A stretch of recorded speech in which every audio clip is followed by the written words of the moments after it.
नमस्कार, headline 24 news में आप सभी का स्वागत है और मैं हूं आपके साथ भारती लोधी। आइए बढ़ते हैं खबरों की ओर। मोहन सरकार ने शिवराज सरकार में जारी सीएम राइज स्कूल योजना का नाम बदलकर सांदीपनि विद्यालय रख दिया है। क्या ये बदलाव शिक्षा के स्तर को सुधारने के लिए या सिर्फ नाम बदलकर दिखावे की राजनीति को चमकाने और नया रंग बदलने के लिए है? जब शिक्षा के असली मुद्दों पर काम करने की जरूरत थी, तब सरकार ने नाम बदलने की दिशा में कदम उठाया। भारतीय जनता पार्टी की पिछली सरकार में उच्च शिक्षा मंत्री रहे डॉक्टर मोहन यादव न जाने कौन सी राजनीतिक उपेक्षा का बदला लेते हुए शिवराज सिंह चौहान के बतौर सीएम लिए गए फैसले बदलने पर आमादा है। शिवराज सरकार के बनाए सीएम राइज का नाम अब सांदीपनि विद्यालय कर दिया है। तर्क दिया जा रहा है कि सीएम राइज जैसा नाम अंग्रेजों के जमाने का लगता है, इसलिए बदलकर ऋषि के नाम पर किया गया है। सरकार को नाम बदलने से ज्यादा अपनी सरकारी काम सुधारने की जरूरत है।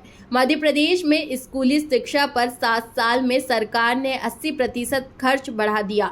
इसके बावजूद स्कूल बुनियादी सुविधा से जूझ रहे हैं। हालात यह है कि प्रदेश के 3620 स्कूलों में छात्रों के लिए अलग से शौचालय नहीं है।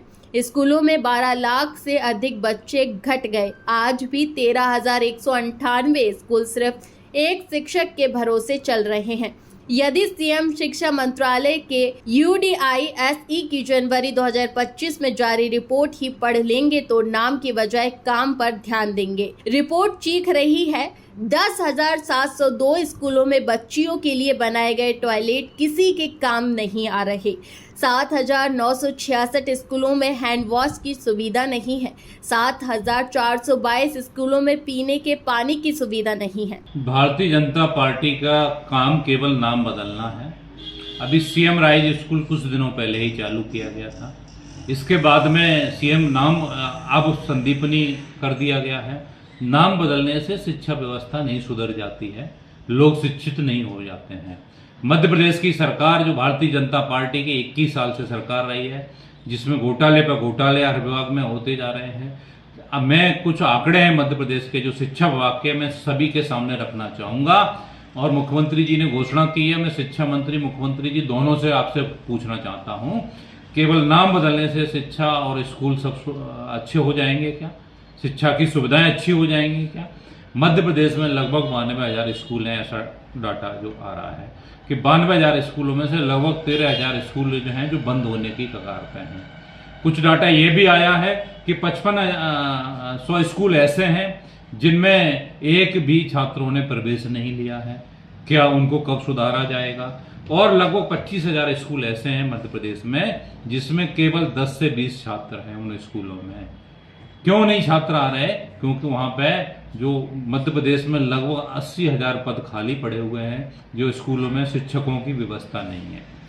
कुछ शिक्षक नाम के लिए चल रहे हैं, जाते ही नहीं है स्कूलों में। ये कुछ दिन पहले स्कूल शिक्षा मंत्री उदय प्रताप सिंह जी ने बयान दिया था कि मैं ही जानता हूं मेरे जिलों में कम से कम कितने शिक्षक होंगे जो पढ़ाने ही नहीं जाते हैं, ठेके पे शिक्षक रखे हुए हैं, इसीलिए स्कूलों की व्यवस्था है। आपकी सरकार के मोहन जी मंत्री ही ये बयान देते हैं। तो शिक्षा मंत्री जी मैं आपसे पूछना चाहता हूं और मुख्यमंत्री जी आपसे पूछना चाहता हूं, केवल नाम बदलने से बच्चे शिक्षित हो जाएंगे क्या? स्कूल की व्यवस्थाएं सुधर जाएंगी क्या? इसके अलावा बहुत सारे और भी कुछ डाटा हैं, वो मैं आपके सभी के सामने लाना चाहता हूं जिससे मध्य प्रदेश की जनता जाने। और ये सारे डाटा गूगल पे उपलब्ध हैं, मैंने भी वहीं से डाटा को देखा है। सारे लोग आप देखें कि टॉप 10 जिलों के मैं नाम लेता हूं। सिंगरौली जिले में 111 स्कूल हैं जो शिक्षक विहीन हैं। रीवा जिले में 84 स्कूल हैं जो शिक्षक विहीन हैं। शिवपुरी जिले में 76 स्कूल शिक्षक विहीन हैं। छतरपुर जिले में 456 स्कूल शिक्षक विहीन हैं। शिवपुरी जिले में 420 स्कूल हैं जो शिक्षक विहीन हैं। ग्वालियर में जिले में 18 स्कूल हैं। इंदौर जिले में 16 हैं। जबलपुर में 15 हैं। भोपाल में 7 हैं। और भी भोपाल जहाँ राजधानी, आप सोचिए राजधानी में 7 स्कूल का शिक्षक भी है। प्रदेश के जो है ना, आप देखेंगे तो 11,000 स्कूलों में शौचालय की व्यवस्था नहीं है जो बदहाल स्थिति में पड़े हुए हैं। कहाँ से हमारी बच्चियां पढ़ने जाएंगी, कहाँ से हमारे बच्चे पढ़ने जाएंगे ऐसे स्कूलों में जहाँ शौचालय की व्यवस्था नहीं होगी। लगभग 36,000 स्कूलों में बिजली की व्यवस्था नहीं है। आप सोचिए 92,000 में से 36,000 स्कूल ऐसे हैं जहाँ बिजली की व्यवस्था नहीं है। आज के टाइम पे जहाँ मध्य प्रदेश कहता है हमारे पास सरप्लस बिजली है, लेकिन हमारे इस सरकारी स्कूलों में बिजली की व्यवस्था नहीं है। इससे बुरी स्थिति क्या हो सकती है? 32,000 स्कूलों में खेल के मैदान नहीं है। आप सोचिए मध्य प्रदेश में हमारे बच्चों का भविष्य क्या होगा। आज ये भारतीय जनता पार्टी की जो सरकार है, 1500 स्कूलों में बाउंड्री वॉल तक नहीं है। मध्य प्रदेश की ये स्थिति है। तो भारतीय जनता पार्टी की सरकार केवल प्राइवेट स्कूलों को, अडानी अंबानी के जो स्कूल खुल रहे हैं उनको बढ़ावा देना चाहती है। और जो सीएम राइज स्कूल भी जो इन्होंने बनाया था, ये पीपीपी मॉडल प्राइवेट पार्टनरशिप पे बनाए गए हैं जिससे लोगों को बिजनेस और फायदा दे सकें। ऐसा जो मॉडल चलना है, जो आज की सरकार के भारतीय जनता पार्टी की शिक्षा पद्धति बदलने की नीति इनकी जो चल रही है, क्योंकि गरीब का शिक्षा बच्चा न पढ़ सके, आदिवासी का बच्चा न पढ़ सके, हमारे दलित भाई का बच्चा न पढ़ सके, पिछड़े वर्ग का बच्चा न पढ़ सके, इसीलिए सारे स्कूलों की स्थिति बदहाल होती जा रही है। कुछ दिनों बाद सरकार बोलेगी कि स्कूल हम प्राइवेट लोगों को दे देते हैं कि आप यहाँ खोलिए और चलाइए। ये सरकार ऐसे नियम लाएगी आगे, जैसे कुछ दिनों पहले हरियाणा में इसी टाइप की चीजें की गई हैं। तो भारतीय जनता पार्टी की सरकार नाम न बदले, काम करे, स्कूलों की जो व्यवस्था है इसको बेहतर करे। और जनता आगे सब समझ रही है, समझदार है। और जनता से मैं ये कहना चाहूंगा कि इनसे सवाल पूछे कि केवल नाम बदलने से काम चलेगा या स्कूलों में शिक्षक उपलब्ध होंगे, बिजली की व्यवस्था होगी, पानी की व्यवस्था होगी, स्वास्थ्य की सुविधाओं की व्यवस्था होगी, बच्चियों के लिए अलग से बाथरूम बनाए जाएंगे, तब मध्य प्रदेश के स्कूलों की व्यवस्था सुधरेगी। केवल नाम बदलने से शिक्षा नहीं सुधरेगी, ना स्कूल की व्यवस्था सुधरेगी। मैं यही सभी से कहना चाहता हूं और सभी पत्रकार बंधुओं से भी आग्रह करता हूं कि इस मुद्दे को आप लोग जो स्कूल शिक्षा के, मध्य प्रदेश की शिक्षा में स्कूलों की व्यवस्था क्या है, इनमें सुविधाएं क्या हैं, सारे डाटा प्रस्तुत करें जिससे सरकार का ध्यान केंद्रित हो।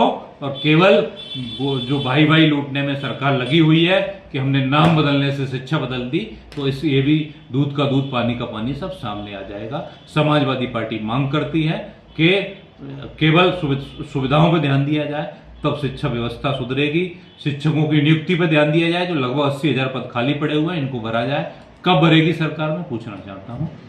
फिलहाल के लिए इस खास खबर में इतना ही। देश विदेश की तमाम बड़ी खबरों को जानने के लिए देखते रहें हेडलाइन 24 न्यूज। नमस्कार।